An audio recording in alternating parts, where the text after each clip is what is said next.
మత్తయి సువార్త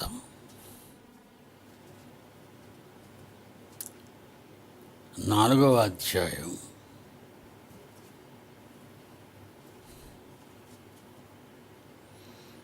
మత్తయి సువార్త 4వ అధ్యాయం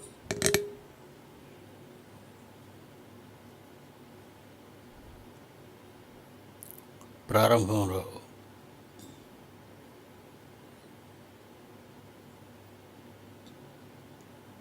దేవుడిచ్చిన ఆయుష్కాలం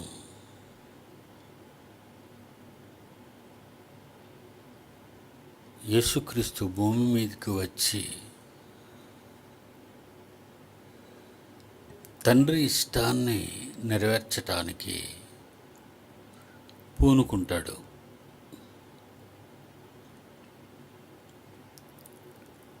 భూమి మీదికి వచ్చి దేవుని ఇష్టాన్ని జరిగించటానికి ఇష్టపడిన ప్రతి ఒక్కరూ ప్రారంభకాలం నుండే దేవునిలో నుండి తప్పించటానికి అపవాది తన కార్యాచరణ ప్రారంభిస్తుంది.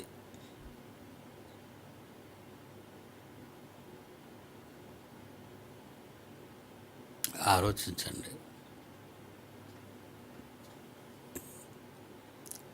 దేవుని ఇష్టాన్ని నెరవేర్చటానికి దేవుడి ఇష్ట ప్రకారము ఇవ్వబడిన కాలం అంటే ఆయుష్కాలం. ఈ ఆయుష్కాలంలో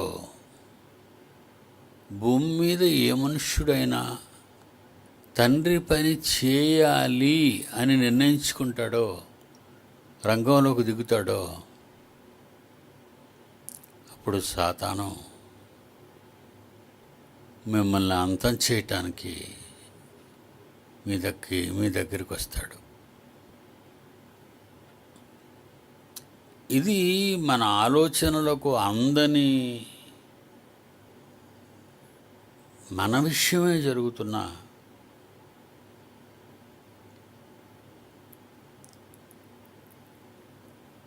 ఒక పెద్ద పోరాటం. మనం ఆలోచించం కదండి.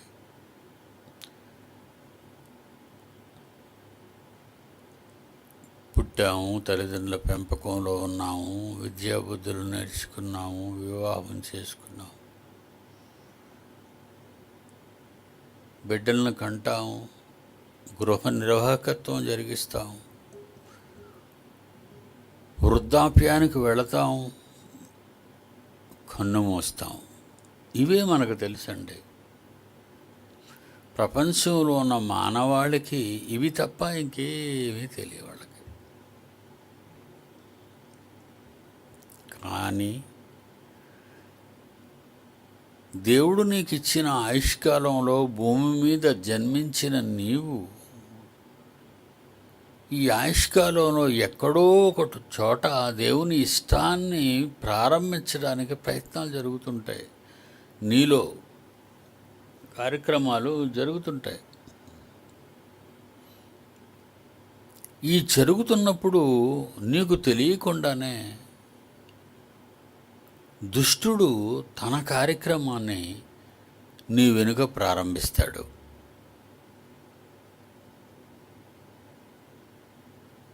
దేనికి? దేవునికి పుట్టిన ఏ కుమార్తె కానీ కుమారుడు కానీ దేవుడున్న లోకానికి దేవుని పిల్లలు వెళ్ళకూడదు అని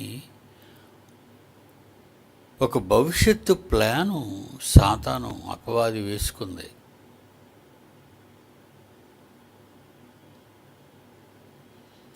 ఈ ప్లాన్లో 100కి 100 పాళ్ళు అపవాది సక్సెస్ సాధించింది. అదే గెలిచింది. దేవుడు గెలవలేదండి. దేవుణ్ణి గెలిపించాలన్నా, దయ్యాన్ని గెలిపించాలన్నా మనిషి చేసిన దేవుని పన, దయ్యపు పన అనే దాని మీద ఆధారపడి ఉంటుంది. సహజంగా ప్రపంచంలో ప్రతి మనిషిని చూడండి, వాళ్ళలో మంచి కంటే చెడు ఎక్కువగా కనిపిస్తూ ఉంటుంది. చెడు అంటే దానికే వాళ్ళు లోబడిపోతున్నారు, దాని క్రిందే వాళ్ళు ఉన్నారు, దాన్ని చెప్పు చేతలలో నడుస్తున్నారు అని మనకు అర్థమైపోతుంది.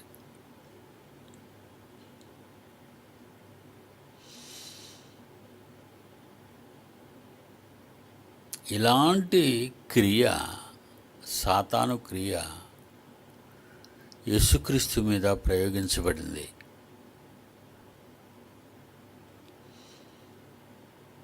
కుమారులైన యేసుక్రీస్తు వారు భూమి మీదకి వచ్చి తల్లిదండ్రుల దగ్గర జీవిస్తూ ఇక మరో 3 ఏళ్లలో తండ్రి దగ్గరికి వెళ్ళిపోవాలనే సమయం వచ్చినప్పుడు 30 ఏళ్ళు తల్లిదండ్రులను, తోడబుట్టిన వారిని పెంచాడు కదండి. తండ్రితో పాటు పనిచేశాడు. దేవుని పిల్లలు ఏ పని చెయ్యరు అని మీరు అనుకోకండి. మీ భార్యలను పోషించండి, మీ కన్న తల్లిదండ్రులను పోషించండి, మీకు పుట్టిన పిల్లలను పోషించండి,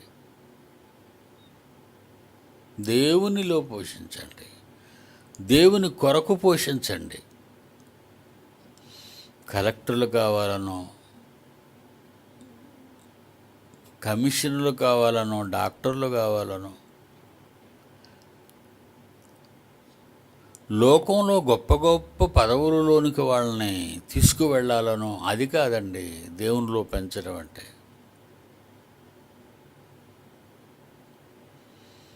దేవుని పనిలో పెంచాలి. అంత ఆలోచన వరకు ఉందండి. ఈరోజు లోకాన్ని వదిలేయండి, కోట్ల మంది క్రైస్తవ కుటుంబాలు ఉన్నాయండి, చాలా తక్కువ మంది ఒరిజినల్ క్రిస్టియానిటీ, ట్రూ క్రిస్టియానిటీ అనే ఒకటి ఉంటుంది.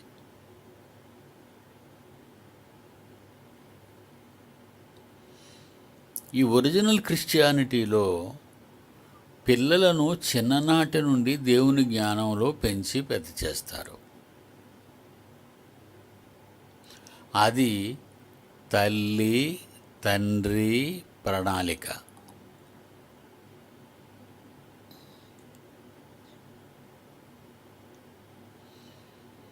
అలా పెంచిన వాళ్ళే ట్రూ క్రిస్టియన్ అవుతారు. వాళ్ళ పిల్లల్ని ఏదో గాలికి వదిలేసి, పన్నులకు వదిలేసి, ఏదో మమ్మల్ని పోషించరా 4 రాళ్ళు తెచ్చి అని బయటికి పంపించేసేవాడు కాదండి. పిల్లల మీద మనస్సు పెట్టి వాళ్ళని చిన్ననాటి నుండి దేవునిలో పెంచటం అనేది తల్లిదండ్రుల బాధ్యత.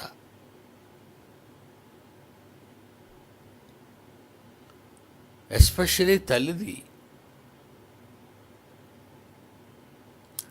నేను చూసినంత వరకు అండి, నా అనుభవం, ఇన్నేళ్ల నా అనుభవంలో, కుటుంబంలో పిల్లలను తప్పుదారిన పట్టించే వాళ్ళు తల్లులండి. కుటుంబాలను, పిల్లలను తప్పుదారిలో పట్టించేది తండ్రుల కంటే పెద్ద పాత్ర పోషిస్తారండి తల్లులు.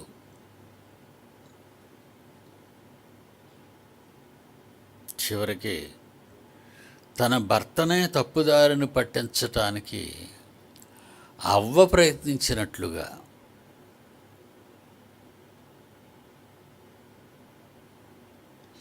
తన పెద్ద కొడుకును పెంపకంలో ఏ పొరపాటు అవ్వ చేసిందో భర్తను పాడు చేసింది. తన పెద్ద కొడుకు కయీను చిన్న కొడుకుని చంపేసేటట్టుగా మార్చింది. తల్లులండి ప్రధాన పాత్ర. ఎక్కువ మంది తల్లుల వలననే పిల్లలు పాడైపోతారు.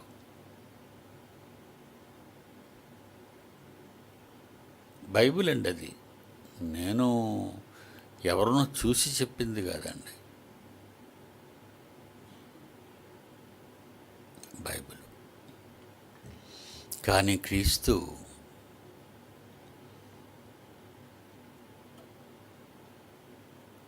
మరియా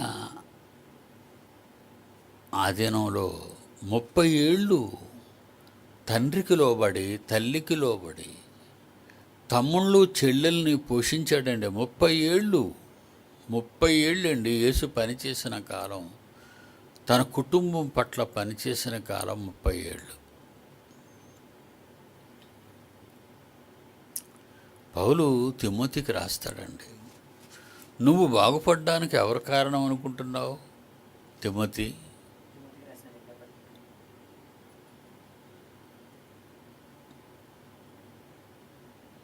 తిమోతికి రాసిన 2వ పత్రిక మొదటి అధ్యాయము తీయండి, అందరూ తీయాలి.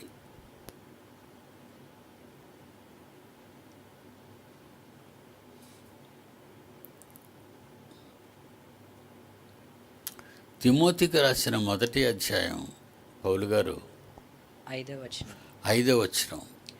ఆ విశ్వాసము, తిమోతి, నీలో నమ్మిక, దేవుడి మీద నీలో నమ్మిక ఉంది కదా, దేవుడి మీద నీలో నమ్మిక ఉంది కదా, ఆ నమ్మిక, ఆ విశ్వాసం మొదట నీ అవ్వయైన లోయలోను, అది మీ తాత మీ నాన్న అనలేదు చూడండి అక్కడ. మీ తాతలో ఉంది, మీ నాన్నలో ఉంది అని చెప్పలేదండి అక్కడ.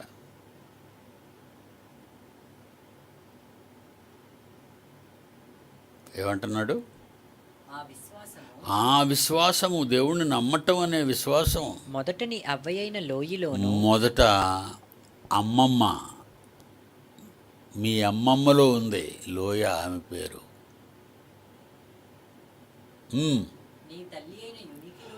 ఆ తర్వాత నిన్ను కన్న తల్లి లోయ కుమార్తె యునికే, ఆమెలో వసించింది. అది నీయందు సహా నీయందు వసించుచున్నది. అలా వసించటానికి కారణం మీ అమ్మమ్మ కారణం, నీ కన్న తల్లి కారణం. ఇప్పుడు చెప్పండి, పిల్లలు పాడు కావటానికి ప్రధాన కారణం జన్మనిచ్చిన తల్లి.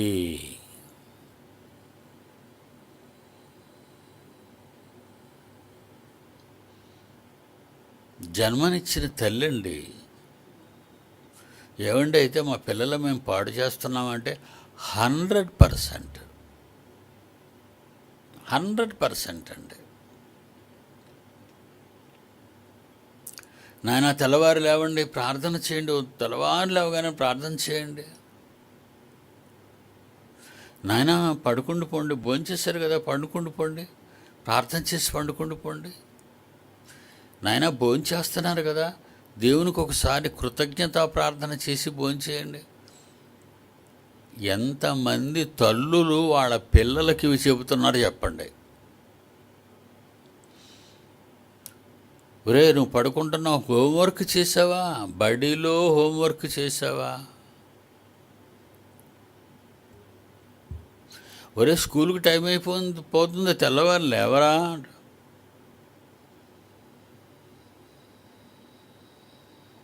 తల్లులు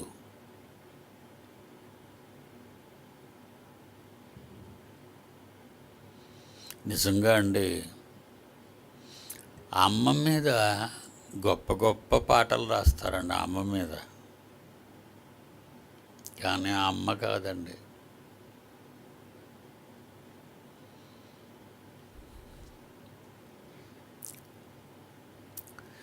దేవుని జ్ఞానం నేర్చుకుంటున్నా,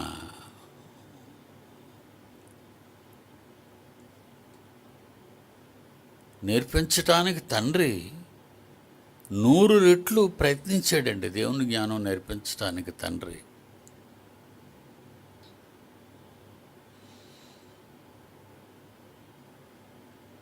దేవుని విజ్ఞాన కేంద్రంలో చేర్చాడండి కొడుకుని. తండ్రి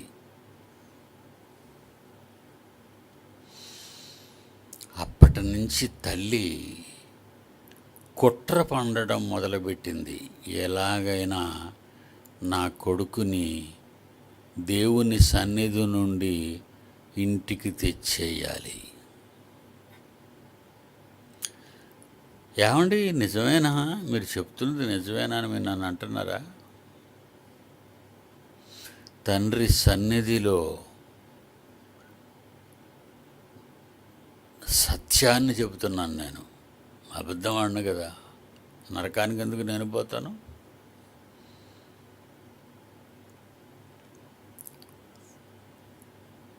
అలాగా కొన్ని నెలలు ఓర్చుకొని వాడి బుర్రంతా విషపూరితం చేసి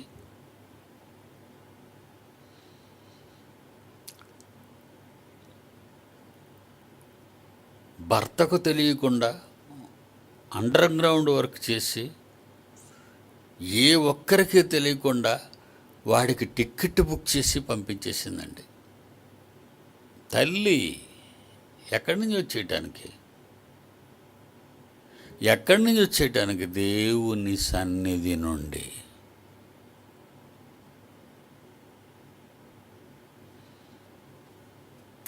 ఒక తల్లి తన బిడ్డను దేవుని సన్నిధికి పాలు విడిచిపెట్టగానే తీసుకొచ్చి అప్పచెప్పిందండి. తల్లి పాత్ర చెప్తున్నానండి. సమూయేలు తల్లి సంవత్సరానికి ఒక్కసారి వచ్చి ఏటేటా వాడిని చూసి వెళ్తుంది. అతడెవరో కాదు,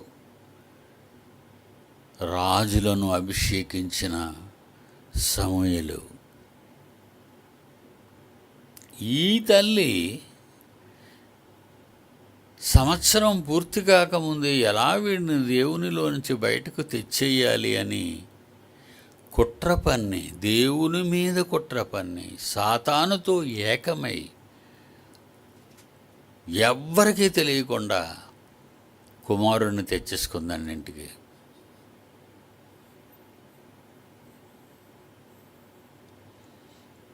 ఏమండి, మరియమ్మ అలాగా యేసుని పెంచలేదండి. తల్లి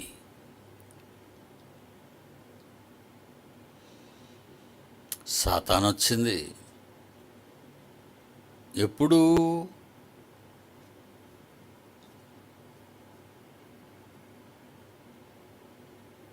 30 ఏళ్ళు దాటగానే అమ్మకి నాన్నకి కుటుంబం అంతటికి యేసు చెప్పాడు, అమ్మా ఇక నేను తండ్రి పనుల మీద వెళ్తానమ్మా. 30 ఏళ్ళు మీకు సేవ చేశాను కదా,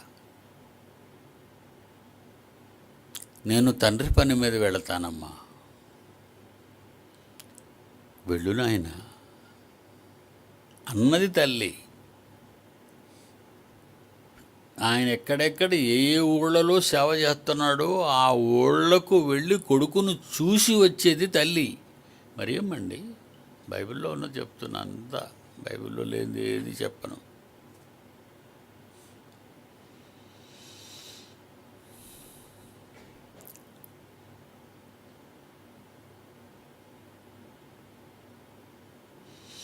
ఎవరు నా తల్లి అని జనసమూహం మధ్యన యేసు అలా మాట్లాడినా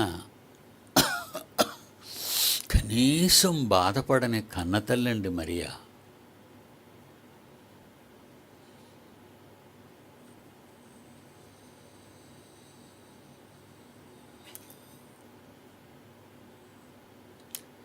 ఎప్పుడైతే యేసు 30 ఏళ్ళు నిండిన తర్వాత తండ్రి సేవ చేయటానికి వచ్చేసాడు ఇల్లు వదిలేసి. అంతే, సాతాను వచ్చేసింది. 4వ అధ్యాయం మత్తయి సువార్త ప్రారంభం నుండి యేసు అపవాది చేత శోధింపబడుటకు ఆత్మ వలన అరణ్యమునకు కొనుపోబడెను. నలువది దినములు దివారాత్రములు యేసు ఉపవాసం ఉండిన పిమ్మట ఆయన ఆకలి కొనగా దయ్యము, ఆ శోధకుడు, ఆ అపవాది ఆయన యొద్దకు వచ్చేసింది. పని ప్రారంభిస్తారు, దేవుని పని అని మీరు అనుకున్నారు అనుకుంటాడు, వచ్చేస్తాడు. ఒక మంచి పని చేయాలని మీరు అనుకున్నారు అనుకోండి, వాడు వచ్చేస్తాడు. వాడు రావడం మీకు తెలీదు. గమ్మత్తండి బాబు. వాడు పరకాయ ప్రవేశం అంటారు చూశారు.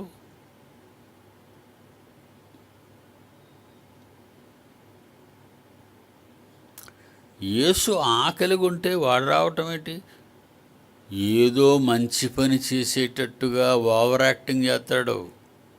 సాతాను వచ్చి నువ్వు నాశనం అయిపోతావు, నిన్ను నాశనం చేయడానికి వచ్చాను, నిన్ను అంతం చేసేస్తాను అని అందండి. వినయ విధేయురాలు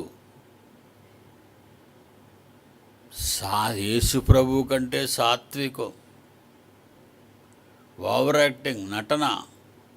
మిమ్మల్ని మోసగించే వాళ్ళందరూ అలాగే మీ దగ్గరికి వస్తారు.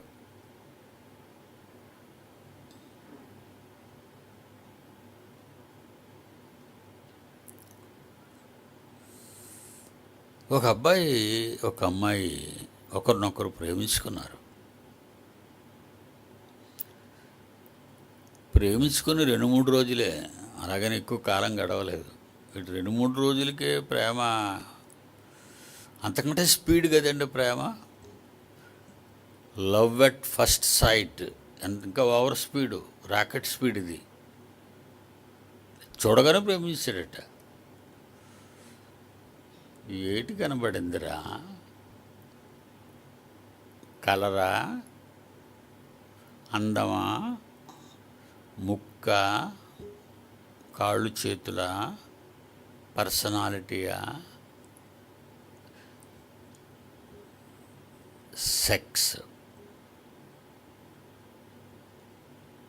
సెక్స్ అండి. లవ్వెస్ట్ ఫస్ట్ సైట్ అన్నాడు. ఈ మధ్యన కొత్తది మరొకటి పుట్టిందండి, విన్నాను. Love at first kiss.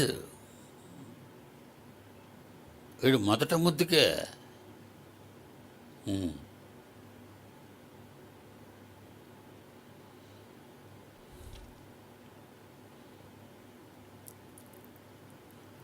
పాపం ఎండలో పని చేస్తున్నాడని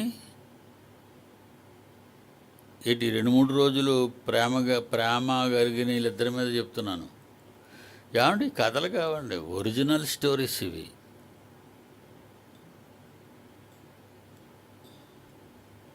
ఎందుకంటే కథలు చెప్పను నేను. మీరు ఎలాంటి వాళ్ళు చూసి కథే కదా అనుకుంటారు. కథ కాదు బాబోయ్, యథార్థ గాథలో.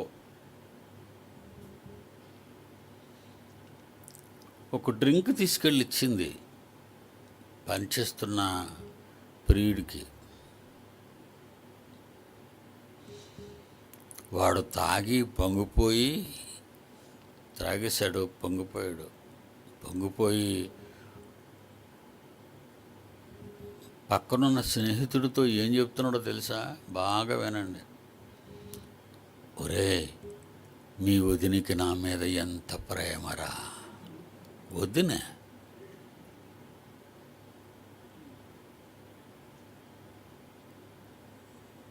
ఆ మాట, అది ప్రేమే. మనోళ్ళే ఇస్తారు చలివేంద్రం పెట్టి కనబడే వాళ్ళందరికీ చన్నీళ్ళు, చలివేంద్రాలు పెట్టి భోజనాలు పెడతారు మన వాళ్ళైతే. ఇంకా లవ్, దేవుని మీద ఉన్న లవ్ అది. ఆయన చెప్పిన పని చేస్తున్నారు వీళ్ళు, భోజనాలు పెట్టడం, చలివేంద్రాలు పెట్టడం. వాళ్ళనేదో ప్రేమించడానికి కాదు.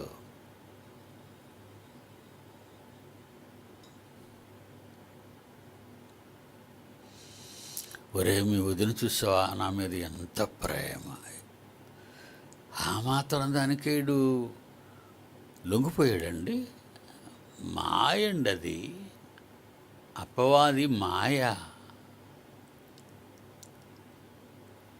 ఏమండి, మాయ కదా అది, ఏమి లోపరుచుకుందండి.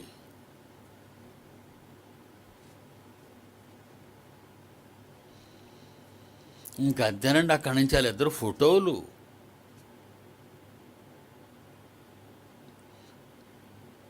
విదిన్ ఫ్యూ డేస్లో ఇద్దరు ఎడబాటు మళ్ళీ విడిపోయారండి.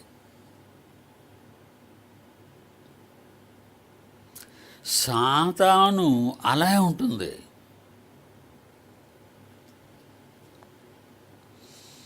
సాతాను అదే తీరిద్దంది. నిన్నేదో కడవరకు ప్రేమించి ముద్దులాడదు, విషమిచ్చి చంపేస్తుంది.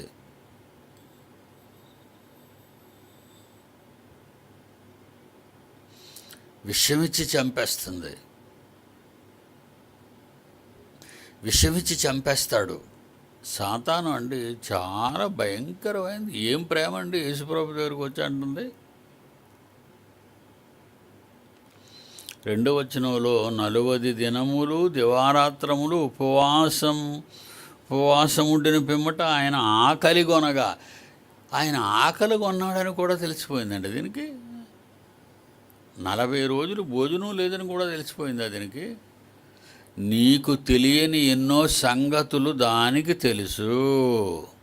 నీకు కొన్నే తెలుసు, మర్చిపోతావు మిగతావన్నీ. కానీ సాతాను ఏ ఒక్కటి మరువదు.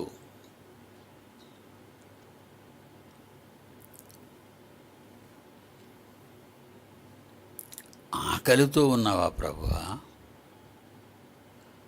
40 రోజులే ఆకలి, ఎలా ఉన్నావయ్యా అని ఒక మంచి అడ్వైస్ ఇచ్చిందండి యేసుప్రభుకి. 3వ వచనంలో, ఆ శోధకుడు యేసు యొద్దకు వచ్చి, నీవు దేవుని కుమారుడు అయితే, దేవుని కుమారుడు కాడాయన, దీనికి తెలీదా? దేవుని కుమారుడు కనుకే కదా వచ్చింది, దేవుని కుమారుడే కదా అనుకునే కదా వచ్చింది. ఇంటి పుట్టినప్పటి నుంచి చంపేయడానికి ట్రై చేసింది యేసుప్రభునండి. పుట్టినప్పటి నుంచి చంపేయడానికి ట్రై చేసింది. యేసు తెలీదా? 30 ఏళ్ళు యేసు తెలుసు దానికి. ఇప్పుడు వచ్చంటుంది, ఆకలితో ఉన్నావా ప్రభువా అని ఒక లాజిక్ ఉపయోగించింది. ఏంట లాజిక్ చూడండి. నీవు దేవుని కుమారుడు అయితే, అంటే దేవుని కుమారుడు కాడు ఆయన, తెలుసు దానికి. మరి అలాగంటుంది ఎందుకు? చమత్కారండి అది, మాటల గారడి, చమత్కారి, దొంగ ప్రేమ, దొంగ నటన.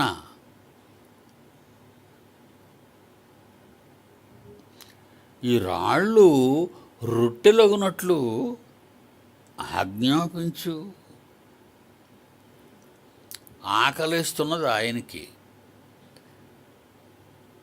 ప్రకృతిలో కలిగి ఉన్నది ఏదైనాను యేసు లేకుండా కలుగలేదు. బైబిల్ చెప్పిన నిజాలు ఇవన్నీ. ఆయన ఏమైనా చేయగలడు. 5 రొట్టెలు 2 చేపల్ని 4000 మందికి పెట్టాడే, రాయిని రొట్టెగా చేసుకోలేడు ఆయన. ఇటు ఆయనకి నేర్పిస్తుంది. అంటే ఆయన మీద ఏదో ప్రేమ పుట్టుకొచ్చినట్టు. పిల్లలు ఆకలితో ఉంటే తల్లి కడుపు ఎలాగైతే అల్లాడిపోతుందో అలాగ అల్లాడిపోతున్నట్టు యేసు దగ్గరకు వచ్చి ఏమీ నటిస్తుందండి.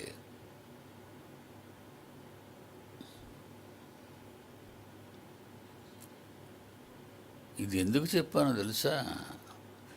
మీ దగ్గరికి మీ పుట్టినరోజు తెలుసు దానికి, నీ పిల్లల పుట్టినరోజులు తెలుసు, నువ్వు ప్రతిరోజు ఏం ఆలోచిస్తావో తెలుసు. ఎప్పుడు ఎలాంటి సలహా ఇవ్వాలో నీకు దానికి తెలుసు. నీ విషయం నీకు ఎలాంటి సలహా ఇస్తూ చేస్తావో దానికి తెలుసు. ట్రిక్స్ దానికే తెలుసు, మీకే తెలీదు. అప్పుడప్పుడు అంటుంటాం కదా, అనవసరంగా తప్పు చేసేసానురా అంట. అనవసరంగా చేయలేదు. నీ వెనకాతల వాడు కోచింగ్ ఇచ్చాడు.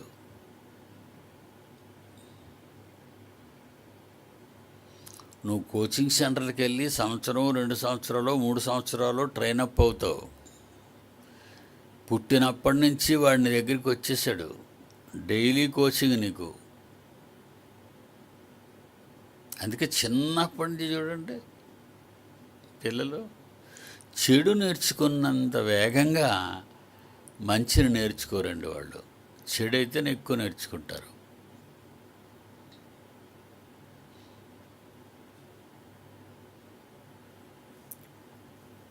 ఈవేళ ఒక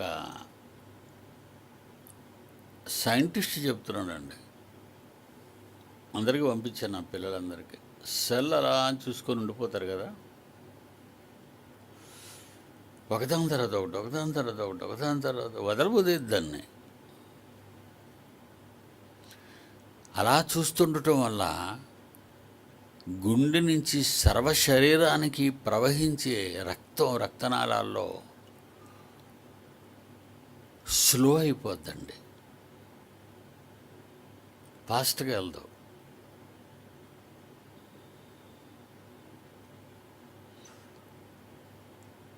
ఎందుకంటే అలాగ కూర్చోంటాం కదండి, అలా కూర్చొనే కదా, లేదా అలా పడుకొని అలా చేరబడి చూస్తుంటాం.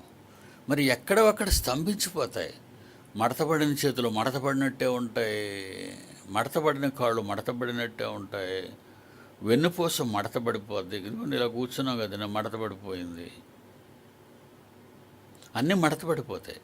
అప్పుడు బ్లడ్ జంక్షన్స్ దగ్గర రాగానే ఇప్పుడు కనెక్షన్ కదండి, ఇక్కడ గుండె నుంచి బ్లడ్ ఇక్కడికి వచ్చి వేళ వరకు వెళ్ళి వేళ నుంచి మళ్ళీ తిరిగి రిటర్న్ అవుతుంది మళ్ళీ గుండె దగ్గరికి వెళ్ళడానికి. ఎందుకు? ఇలా వచ్చి మళ్ళీ అక్కడికి వెళ్ళి మళ్ళీ క్లీన్ అయిపోయి వస్తుంది బ్లడ్ క్లీన్ అవ్వాలి. క్లీన్ అవ్వాలంటే అక్కడికి వెళ్ళాలి, గుండె దగ్గరికి వెళ్ళాలి. అది ఫ్యాక్టరీ. అక్కడ అది ఎప్పటికప్పుడు రిఫ్రెష్ చేసి పంపుతుంటుంది నీ బ్లడ్ని బాగు చేసి. రైలు బండిలో పనికిరానిది పొగ ఎలాగొస్తుంది? డ్రైవర్ పక్క ఎట్టుకోడు దాన్ని, ఆకాశంలో పెడతాడు గొట్టం. అది పొగ, కార్బన్ డైఆక్సైడ్, పనికిరాదు అది, అది పీల్చకూడదు నువ్వు.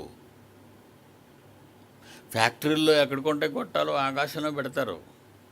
వేస్ట్ గాలి, ఎయిర్ పాడైపోద్ది, పొల్యూట్ అయిపోద్ది. కార్బన్ డైఆక్సైడ్ ముక్కు బయటకు పోతుంటుంది. ఈ చెడు గాలి బయటకు పోవడం, మంచి గాలి లోనకి వెళ్ళడం. ఈ మంచి గాలి గుండె వరకు వెళ్ళటం, ఆ గుండె దగ్గరకు వచ్చిన రక్తాన్ని క్షణాల మీద శుభ్రం చేస్తుంటుంది. మీరు కదలండి, కాళ్ళు చేతులు ఆడించండి,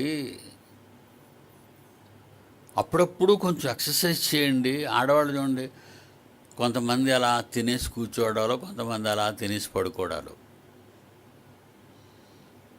మంచానికి పెళ్ళికి ముందు సన్నంగా ఉన్న వీళ్ళు పడుకుంటే పెళ్ళైన తర్వాత మంచం కంటే వెడల్పు అయిపోతారు.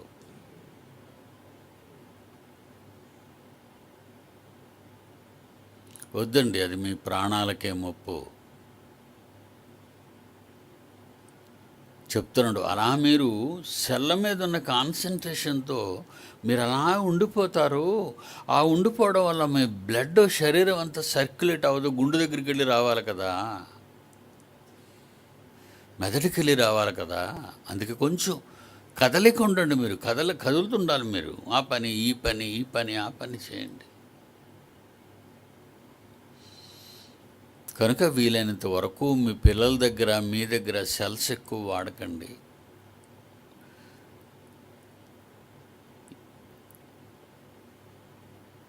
సెల్ ఇచ్చి ఏమని చెప్పిందంటే, సాతాన్ అడ్వర్టైజ్మెంట్ ఏమని ఇచ్చింది, గ్లోబు బొమ్మనేసి అన్ని రేఖల్ని ఒక దగ్గర కలిపేసింది, లోకంలో మానవులంతా ఒక్కటే అని. అంటే నెట్వర్క్. నువ్వు ఇక్కడి నుంచి అమెరికా మాట్లాడవచ్చు, ఇక్కడి నుంచి జపాన్ మాట్లాడవచ్చు, ఇక్కడి నుంచి ఆఫ్రికా మాట్లాడవచ్చు. అంటే ప్రపంచం అంతా నీ కళ్ళ ముందే ఉంది అంది. అమ్మో, ఒకప్పుడండి నేను ప్రపంచం చూడడానికి వెళ్ళేటప్పుడు లక్షల రూపాయలు అయ్యేవి. ఇప్పుడు ఏం చూస్తావు చెప్పు, నొక్కు అందులో గూగుల్. నక్షత్ర రాశులు చూస్తావా, సముద్ర అడుగు భాగాలు చూస్తావా, అరణ్యాల్లోకి వెళ్తావా, జంతువులను చూస్తావా, అన్నీ నీ కళ్ళ ముందుకు తెచ్చింది. నువ్వు ఎక్కడ కదలకు, నీ బ్లడ్ అంతా గడ్డగట్టి చావాలి. నువ్వు అలా చూడు.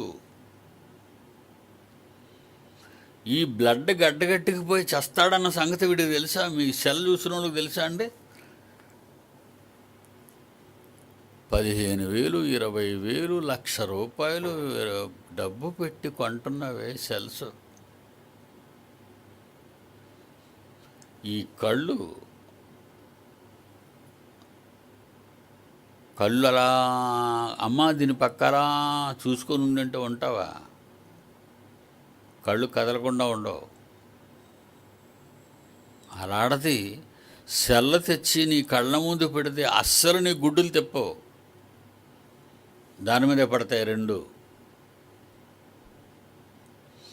ఇది నీకు మేలు చేసినట్టుగా సైన్స్ డెవలప్ అయిపోయి నువ్వెంత అభివృద్ధి పదంలోకి వెళ్ళిపోతున్నావు అని చూపిస్తుందే తప్ప ఎంత అధోగతికి దిగజారిపోతున్నావో సాతాను చెప్పలేదు. ఇవన్నీ సాతాను వలన జరిగినవండి. సెల్ సాతాను వలన, టీవీ సాతాను వలన, మందు సీసాలు సాతాను వలన, కైనీలు సాతాను వలన, డ్రగ్స్ సాతాను వలన, లవ్ ఎట్ ఫస్ట్ సైట్ సాతాను వలన. ఇవన్నీ దెయ్యమేనండి. మీకు మీ వెనకాతలుండి జరిపిస్తుంది ఇదంతా. వాళ్ళ అమ్మ సెల్ కొనివ్వలేదని ఉరుబోసుకున్నాడట మొన్న ఒకడు. సెల్ల కొనివ్వలేదని అంటే అడగరా, సెల్ అడగరా, కొనలేరేట్రా అమ్మాళ్ళు కొని, అడుగు సెల్ అడుగు, ఎందుకు కొనరు, ఎందుకు లేకపోతే నీకు ఎందుకు బతుకు అని చంపేతను తీసుకెళ్ళాడిని. ఆడు చంపేసి అంతటి స్థాయికి తీసుకొచ్చావా సెల్ కొనలేదని?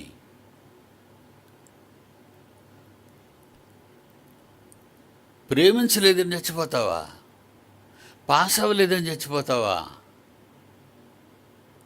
దేనికి వస్తున్నాయి చావులు? నిన్ను చంపేయటానికి. అదంతా ఈ కుట్ర ఫలితం నిన్ను చంపడానికి. తొందరగా చావాలి కదా. నీ ఆయుష్కాలం, ఈ ఆయుష్కాలంలో ఈ 60-70 ఏళ్లలో నువ్వు ఎప్పుడైనా మారిపోతావేమో, మన దేవుడి దగ్గరకు వచ్చేస్తావేమో. ఎంత వీలైతే అంత తొందరగా నేను లేపేయాలి. అదండి దాని పథకం. కొంచెం మళ్ళీ టైం ఇచ్చారనుకోండి, మనం మారిపోతావేమో. చార్మినారు 4 టవర్లు కడతాడండి పైన, చూశారు కదా? పాతబస్తీ హైదరాబాదు చార్మినారు 4 మీనార్లు ఉంటాయి 4 పక్కల.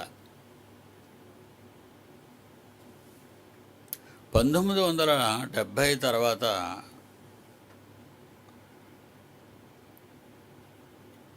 సైకాలజిస్టులు ఏం ఆలోచించారంటే, సగం వరకే వీళ్ళని చూడనివ్వండి, పూర్తిగా వెళ్ళనివ్వకండి అని ఒక షరతు పెట్టింది గవర్నమెంటు.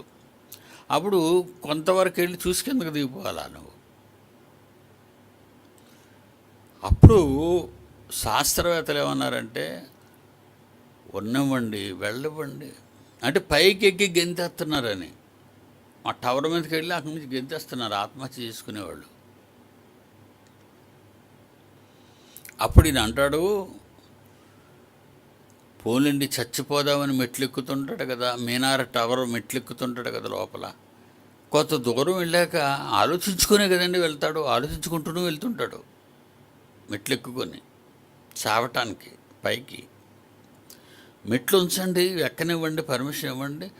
ఒకవేళ 3 వంతులు వెళ్ళిన తర్వాత అవును నేను ఎందుకు చావాలి అనే ఆలోచన రావచ్చు కదా. అప్పుడు దిగుతాడు కిందకి, బతుకుతాడు అనేది ఒకటి పెట్టారు. ఇది ఎందుకు చెప్పానంటే, సాతాను నీకు టైం ఎక్కువ ఇవ్వడు. ఎక్కువ ఇస్తే నువ్వు కొంత దూరం వెళ్ళి మారిపోతే దేవుడిలోకి వచ్చేస్తావు. దేవుడిలోకి వచ్చేస్తే నిన్ను పోగొట్టుకున్నట్టే. అది పడిన కష్టం అంతా వ్యర్థం.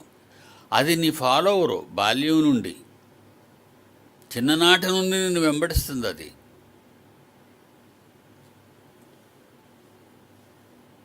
దేవుని పిల్లలారా, ఒక తండ్రిగా నేను మీకు చెప్పే ఇవన్నీ కూడా మన ఆగర్భ శత్రువు, ప్రధాన శత్రువు, దేవునికి శత్రువు, మనకి శత్రువు, మన అంతాన్ని కోరుకున్నది, మన బ్రతుకులతో ఆడుకున్నది, మన నిత్యాగ్ని దండనకు నడిపిస్తున్నది. దాని గురించి కొంచెం బాగా ఆలోచించండి. దేవుడు గురించి ఎంత ఎక్కువ ఆలోచిస్తారో దయ్యం గురించి కూడా అంత ఎక్కువగా ఆలోచించండి.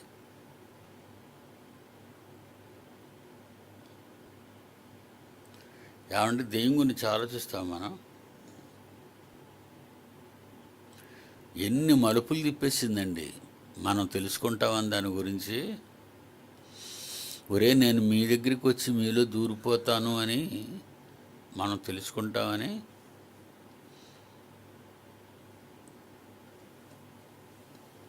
శ్మశానంలో కూర్చోబెట్టేశారు దెయ్యాన్ని తీసుకెళ్ళి. ఎక్కడికి వెళ్ళిపోయింది? శ్మశానంలోకి వెళ్ళింది.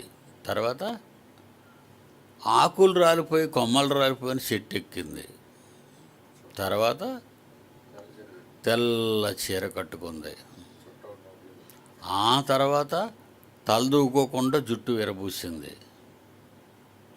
ఆ తర్వాత ఒక పెద్ద చుట్ట కాలుస్తుంది. కళ్ళు ఎర్రగా ఉంటాయి దాని. ఈడు చూశాడా? ఈడు చేశాడు. ఈడి చేత చేయి. ఈడు కళాకారుడు కదా, దాని శిష్యుడు కదా. ఆడి చేత దెయ్యం ఇలా ఉంటుందని చూపించింది. ఇలా చూపించేయని.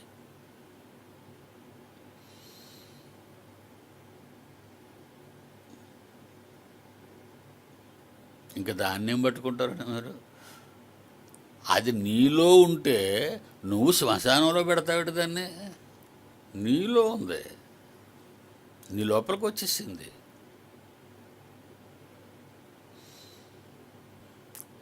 వచ్చి ఏం చేస్తుంది?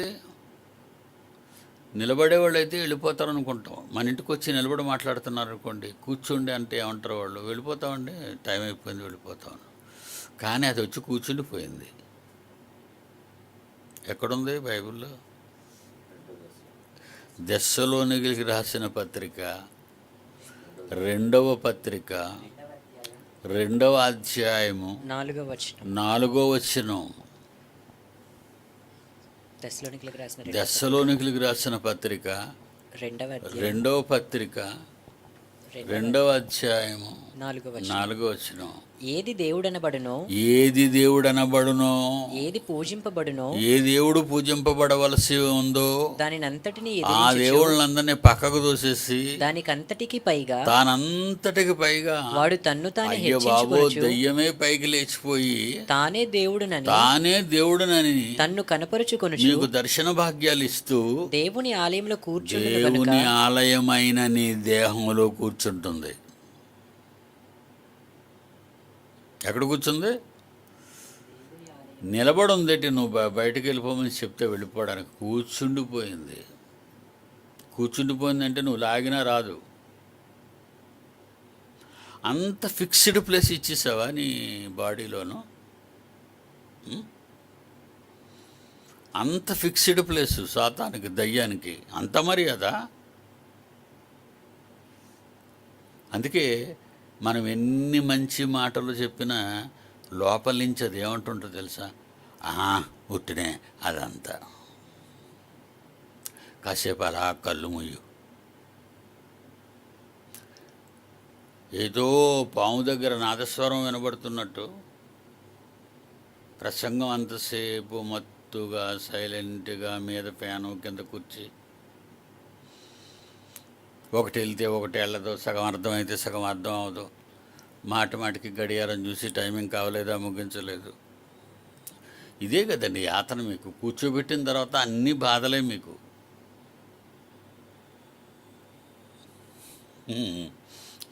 ఎంత పని చేస్తుందండి. మరి ఎప్పుడండి మీరు అందరూ తెలుసుకుంటారు? దీని గురించి ఎక్కడైనా పుస్తకాలు ఉన్నాయా? లేవు. దీని గురించి ఎక్కడైనా బడులు ఉన్నాయా? లేవు. దీని గురించి ఎక్కడైనా విశ్వవిద్యాలయాలు కట్టారా? లేవు. దీని గురించి ఎక్కడైనా ట్యూషన్లు చెప్తారా? చెప్పరు. దీని గురించి ఏమైనా కొనుక్కుంటారా? కొనుక్కోని అవసరం లేదు. Everything free. ఏంటి సాతాను వల్ల అన్నీ ఫ్రీయే. ఫ్రీగా ఇవ్వాలి కదండి. మరి ఫ్రీగా ఇస్తేనే మీరు దొరుకుతారు. మీకు డబ్బెట్టి కొనుక్కోమంటే కొనుక్కుంటారేంటి? దేవుడు ఆజ్ఞ బైబిల్నే కొనుక్కోరు. బైబిల్నే కొనుక్కోరు. దయ్యములు పుస్తకములు అమ్మబడును అన్న దగ్గర ఎవరైనా వెళ్తారంటే, ఒకవేళ నిజంగా ఎవరైనా పెడితే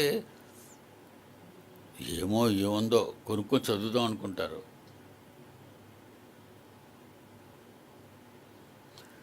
దేవుని వాక్యం అమ్మబడును, సరే బాబు అక్కడ పెట్టేమో వెళ్ళిపోతాం.